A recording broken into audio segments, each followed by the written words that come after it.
গায়ের লাল রং লাগিয়ে পড়ে আছে, যখন পুলিশ যে ডাক দিচ্ছে উঠে দৌড় মারছে। দেখা গেল লাশ দৌড় মারলো মে মাসের 5 তারিখে রাত্রে, অর্থাৎ 6 তারিখে। সেই দিন কোনো গোলাগুলি বা সেরকম কোনো ঘটনাই ঘটেনি।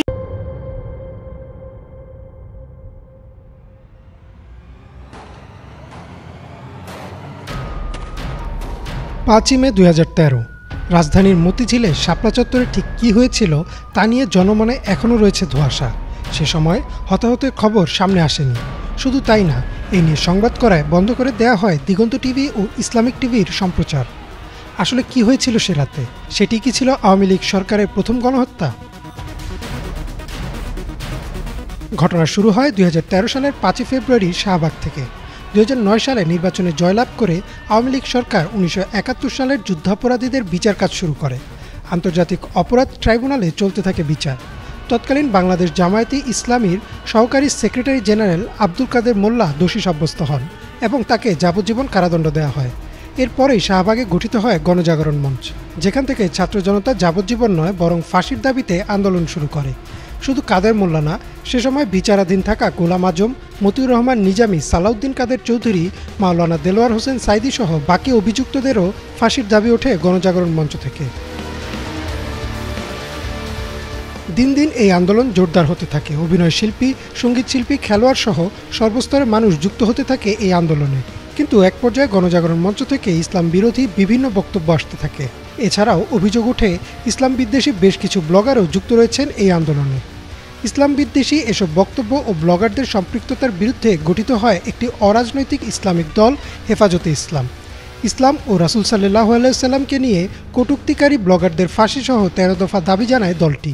আর এই দাবি আদায়ের উদ্দেশ্যে 2013 সালের 5 ও 6 মে রাজধানীর মতিঝিলে সমাবেশের ডাক দেয় হেফাজতে ইসলাম। 5ই মে ফজরের নামাজের পরপরই ঢাকার মোট 6টি প্রবেশপথ দখলে নেয় হেফাজতে ইসলামের ব্যানারে সারা দেশ থেকে আসা কওমি মাদ্রাসার ছাত্র শিক্ষকরা। বেলা বাড়ার সাথে সাথে হেফাজতের নেতাকর্মীরা শাপলা চত্বরের দিকে আসতে শুরু করেন। বিবিসির একটি প্রতিবেদন অনুযায়ী বলা হয়, হেফাজতের নেতারা শাপলা চত্বরে সমাবেশ করার জন্য দফায় দফায় পুলিশের কাছে অনুমতি চায়, কিন্তু পুলিশ শুধু মোনাজাত করে সমাবেশ শেষ করার অনুমতি দেয়। নেতাকর্মীরা মিছিল নিয়ে আসতে থাকলে বঙ্গবন্ধু এভিনিউ, পল্টন ও বাইতুল মোকাররমের গেটে আওয়ামী লীগ, যুবলীগের কর্মীদের সাথে সংঘর্ষ হয় হেফাজত কর্মীদের। পুলিশ অনুমতি দিলেও ততক্ষণে পরিস্থিতি নিয়ন্ত্রণের বাইরে। দফায় দফায় আওয়ামী লীগ কর্মীরা আক্রমণ চালায় হেফাজতের কর্মীদের উপর, সাথে যুক্ত হয় পুলিশও। ক্রমাগত গুলি ছুটতে থাকে পুলিশ। আর এদিকে বাইতুল মোকাররমের আশপাশে ইসলামী বইয়ের দোকানগুলিতে ধরিয়ে দেওয়া হয় আগুন। তৎকালীন আওয়ামী লীগের সাধারণ সম্পাদক ও স্থানীয় সরকার মন্ত্রী সৈয়দ আশরাফুল ইসলাম দুপুরে একটি সংবাদ সম্মেলন করে হেফাজতের নেতাকর্মীদের সন্ধ্যা পর্যন্ত আলটিমেটাম দেন। তিনি বলেন, সন্ধ্যার মধ্যে শান্তিপূর্ণভাবে মতিঝিল এলাকা ত্যাগ না করলে তাদের শায়েস্তা করা হবে। জবাবে হেফাজতের নেতারা এই আলটিমেটাম বয়কট করেন ও শাপলা চত্বরে অবস্থানের সিদ্ধান্ত নেন। সরকারের পক্ষ থেকে সিদ্ধান্ত নেওয়া হয় যে রাতের মধ্যে হেফাজতের নেতাকর্মীদের শাপলা চত্বর থেকে সরিয়ে দেওয়া হবে। তাই পুলিশ ও র্যাবের কয়েক হাজার সদস্যদের নিয়ে আসা হয় সমাবেশ স্থলের আশপাশে। বিবিসির প্রতিবেদনে বলা হয়, রাত 3টার দিকে দৈনিক বাংলা মোড়, দিলখুশা ও নটরডেম কলেজের সামনে থেকে শুরু হয় অভিযান।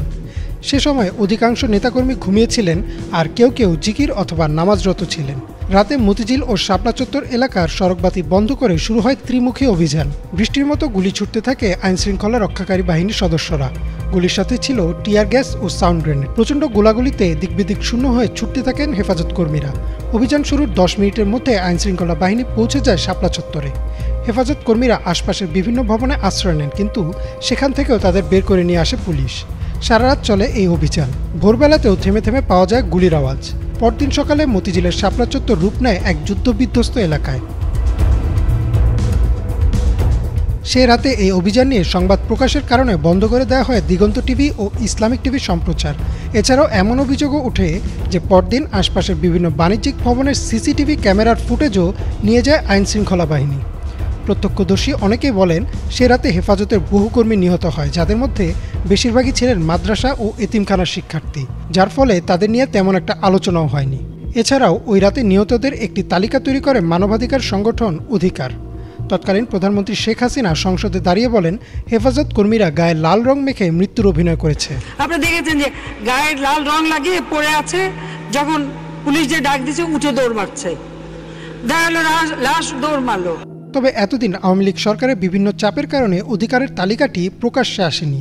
5 আগস্ট ছাত্র জনতার গণ অভ্যুত্থানের পর পদত্যাগ করে ভারতে পালান শেখ হাসিনা এবং একে একে বের হতে থাকে সে রাতের ভয়াবহতার চিত্র। মানবাধিকার সংগঠন অধিকারও তাদের তালিকাটি প্রকাশ করে, যাতে 61 জন নিহত হয়েছে বলে উল্লেখ করা হয়। 2013 সালে শাপলা চত্বরের ঘটনা নিয়ে এখনও কোনো সুষ্ঠু তদন্ত হয়নি। নিরপেক্ষ অন্তর্বর্তীকালীন সরকারের অধীনে এবার যদি সে রাতের ঘটনার নিরপেক্ষ তদন্ত হয়, তাহলে হয়তো বেরিয়ে আসবে থলের বিড়াল। তখন হয়তো প্রকাশ পাবে প্রকৃত নিহতের সংখ্যাও। ইমরান মাহমুদ, বাংলা ভিশন।